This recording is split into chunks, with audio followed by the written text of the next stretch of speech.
Fatty liver அப்படிங்கிறத பற்றி பேசுவோம். ஒரு 40 வயசு 50 வயசுக்கு மேலே ஸ்கேன் பண்ணுறவங்களுக்கு எல்லாம் ரிப்போர்ட்டை பார்த்தீங்கன்னா யாருக்குமே ஃபேட்டி லிவருங்கிற வார்த்தை எல்லாமே இருக்காது. இந்த ஃபேட்டி லிவர்னா என்ன, அதனால என்ன பிரச்சனை, அதை எப்படி தடுக்கிறது அப்படிங்கிறத பற்றி இப்போ நான் சொல்ல போகிறேன். அதுக்கும் மீறி சாப்பிட்றதுனால தான் கொழுப்புலேருந்து எடுக்கும். சப்போஸ் நம்ம நிறைய ஆகாரம் கொடுத்துட்டே இருக்கோம், அடிக்கடி கொடுத்துட்டே இருக்கோம், நிறையா சாப்பிட்றோம், தேவைக்கு தகுந்தமாக சாப்பிட்றோம் அப்படின்னா அந்த கிளைகோஜன் ஸ்டோரேஜுக்கு பதிலாக அதை கொழுப்பு சத்தாக மாற்றும். அந்த கொழுப்பு சத்தாக மாற்றி உடம்புல நிறைய இடத்துல சேர்த்து வைக்கும், லிவர்லேயும் சேர்த்து வச்சுக்கும்.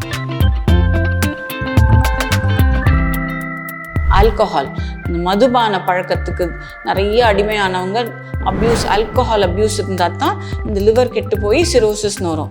இன்றைக்கி நம்ம நாட்டில் ஆல்கஹாலை விட காமனாக இந்த ஆகாரம் ரிலேட்டடாக இருக்கக்கூடிய ஃபேட்டி லிவர்னால் ஏற்படக்கூடிய லிவர் ஃபெயிலியர் தான் அதிகமாக இருக்குது.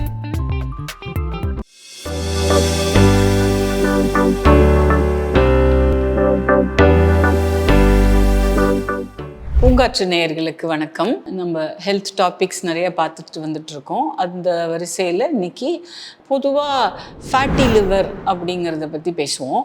இப்போ நம்ம மாஸ்டேல் செக்கப்பு இல்லை ஒரு அப்டாமினல் ஸ்கேன்னு சொல்கிறோம் இல்லையா, அந்த வயிறு பகுதியை ஸ்கேன் பண்ணி பார்க்கும்போது அதில் கல்லீரல் எப்படி இருக்குது, கணையம் எப்படி இருக்குது, கிட்னி எப்படி இருக்குது, பெண்களுக்கு யூட்ரஸ் ஓவரிஸ் எல்லாம் எப்படி இருக்குது அப்படிங்கிறதெல்லாம் பார்த்து சொல்லுவாங்க.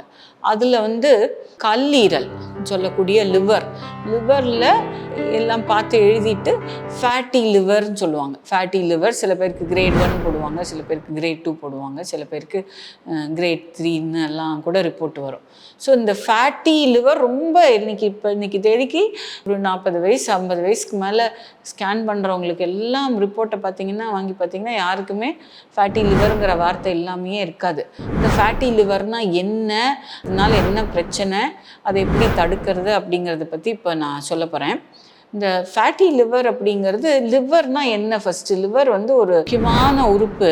நம்ம சாப்பிட்ற ஆகாரத்தை ஜீரணிச்சு அதனுள்ள இருக்கக்கூடிய சத்துக்களை எல்லாம் உள்வாங்கி அப்புறம் அதுக்கு தேவையான மாதிரி நம்ம உடலுக்கு கொடுக்கறது தான் லிவரோட முக்கியமான வேலை. இப்போ நம்ம சாப்பிட்றது சாப்பாடு சாப்பிட்றோம், சாதம் சாப்பிட்றோம், இட்லி சாப்பிட்றோம், தோசை சாப்பிட்றோம், காய் சாப்பிட்றோம், அதெல்லாம் உள்ளே போய் நம்ம வயிறுலேயும் சரி சிறுகுடல்லையும் சரி அது ஜீரணமாகி அது கொழுப்பு சத்து, புரதச்சத்து, மாவுச்சத்து அப்படிங்கிறத நம்ம உடல்லேருந்து ஜீரணமாகி அதை நம்ம பிரித்து அதை உடம்புல அப்சார்ப் பண்ணி அது போய் சுத்திகரிக்கிற ஃபேக்ட்ரி தான் லிவர். அந்த லிவர் கல்லீரலில் அங்கே போய் அது தனக்கு தேவையான விதத்தில் அதை பிரித்து எனர்ஜியாக தேவைப்படுற மாதிரி அது உடம்புல எல்லா உறுப்புகளுக்கும் அது கொடுக்கும். தேவைக்கு தகுந்தது, தேவைக்கு அதிகமாக இருக்கிறத ஸ்டோரேஜாக மாற்றிடும். ஸ்டோரேஜ் தன்னோடத்துலேயும் ஸ்டோரேஜ் வச்சுக்கும். இப்போ கிளைகோஜன்னு சொல்கிறது மாவுச்சத்துக்கான ஸ்டோரேஜ், அது லிவரில் இருக்கும். பொதுவாக அதோட ஸ்டோர் ஒரு 12 மணி நேரம் அல்லது ஒரு 16 மணி நேரம் வரைக்கும் அந்த கிளைகோஜன்கிற ஸ்டோரேஜ் இப்போ நம்ம ஒன்றுமே சாப்பிடலன்னு வச்சுக்கோங்க. இப்போ காலையிலேருந்து நான் ஒன்றுமே சாப்பிடல அப்படின்னா, நான் முன்னாடி சாப்பிட்டது ரத்த ஓட்டத்தில் கலந்து இருக்கக்கூடிய அந்த சத்து எனக்கு ஒரு 6 மணி நேரம் 7 மணி நேரத்துக்கு தாங்கும். அப்போது நான் ஒன்றும் சாப்பிடல அப்படின்னா லிவர் என்ன பண்ணும், இந்த கிளைகோஜன்னு ஸ்டோர் பண்ணி வச்சுருக்கிறதுலேருந்து எடுத்து நமக்கு தேவையான எனர்ஜிக்கு செலவு பண்ணும். அதுக்கும் மீறி சாப்பிட்றதுனால தான் கொழுப்புலேருந்து எடுக்கும். சப்போஸ் நம்ம நிறைய ஆகாரம் கொடுத்துட்டே இருக்கோம், அடிக்கடி கொடுத்துட்டே இருக்கோம், நிறையா சாப்பிட்றோம், தேவைக்கு தகுந்தமாக சாப்பிட்றோம் அப்படின்னா அந்த கிளைகோஜன் ஸ்டோரேஜுக்கு பதிலாக அதை கொழுப்பு சத்தாக மாற்றும். அந்த கொழுப்பு சத்தாக மாற்றி உடம்புல நிறைய இடத்துல சேர்த்து வைக்கும், லிவர்லேயும் சேர்த்து வச்சுக்கும்.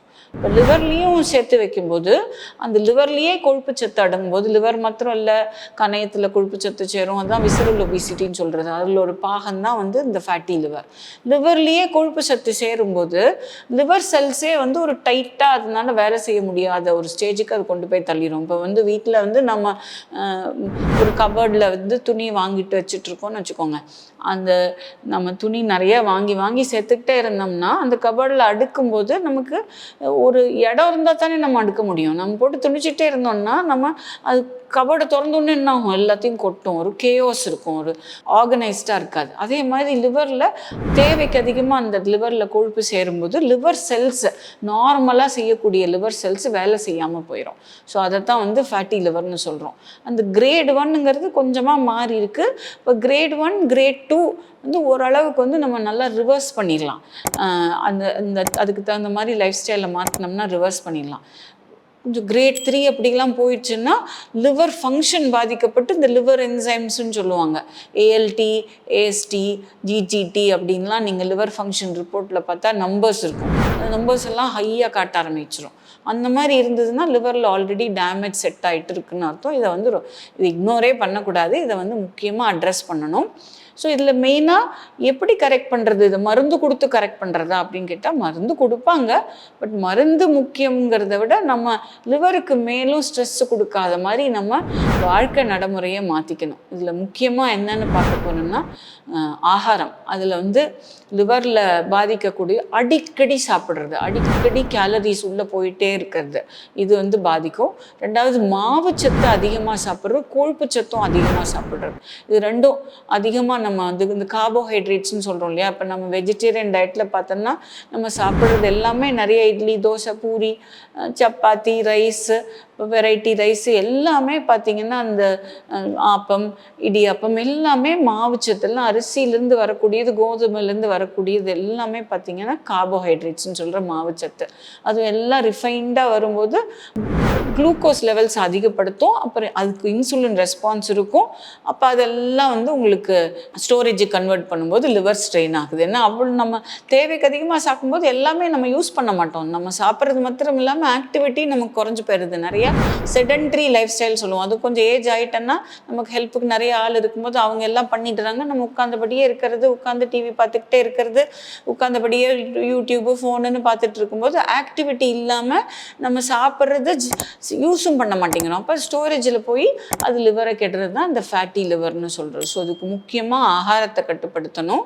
நமக்கு ஹெல்த்தியாக ப்ரொப்போர்ஷனட்டாக சாப்பிடணும். அந்த மாவுச்சத்தும் வேணும், கொழுப்பும் வேணும், புரதமும் வேணும், கொஞ்சமாக அளவாக அதுக்கு தகுந்த மாதிரி சாப்பிடணும். அப்புறம் நம்ம ஆக்டிவிட்டியை இன்க்ரீஸ் பண்ணணும். நிறைய வாக் பண்ணணும், ஸ்ட்ரெச்சஸ் பண்ணணும், கொஞ்சம் எக்ஸசைஸ் பண்ணணும்.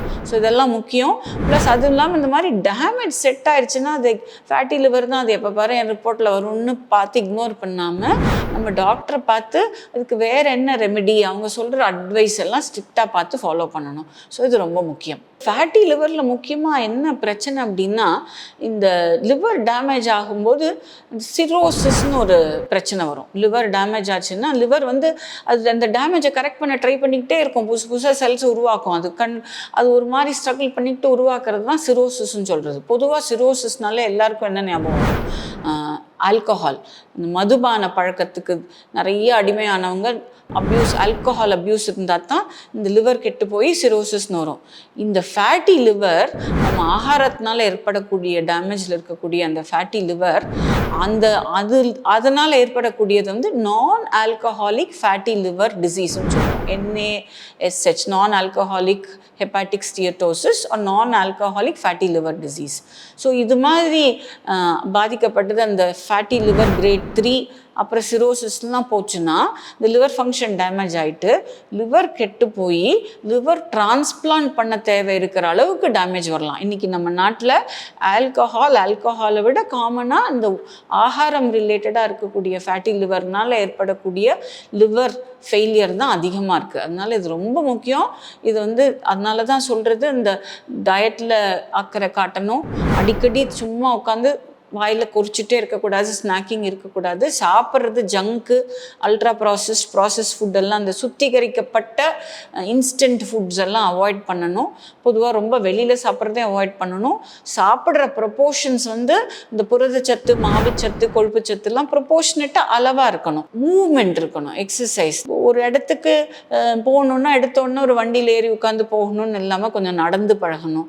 ஒரு மாடி ஏற ட்ரை பண்ணணும். ஒரு ரூம்லேருந்து இன்னொரு ரூமுக்கு இன்னொருத்தர் எடுத்து எடுத்துகிட்டு வான்னு சொல்கிறதுக்கு நம்ம எழுந்து போய் நடத்தலாம். ஸோ கிரேட் 1 பார்த்தாலும் சரி, கிரேட் 2 பார்த்தாலும் சரி, கிரேட் 3 பார்த்தாலும் சரி, லிவரில் அந்த அல்ட்ராசவுண்ட் ரிப்போர்ட்டில் வரக்கூடிய அந்த ரிப்போர்ட்டை சாதாரண எடுத்துக்காமல் கட்டாயமாக அதை ரிவர்ஸ் பண்ணுறதுக்கான வழிமுறைகளை நீங்கள் பின்பற்றணும். டாக்டர்கிட்ட கேட்டு அதுக்கான தகுந்த அட்வைஸையும் பெற்று செஞ்சுக்கணும்.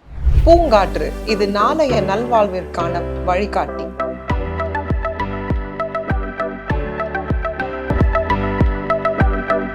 தொடர்ந்து எங்களோட வீடியோக்களை பார்க்குறதுக்கு பூங்காற்று சேனலை சப்ஸ்கிரைப் பண்ணுங்கள் அண்ட் ஃபாலோ பண்ணிடுங்க.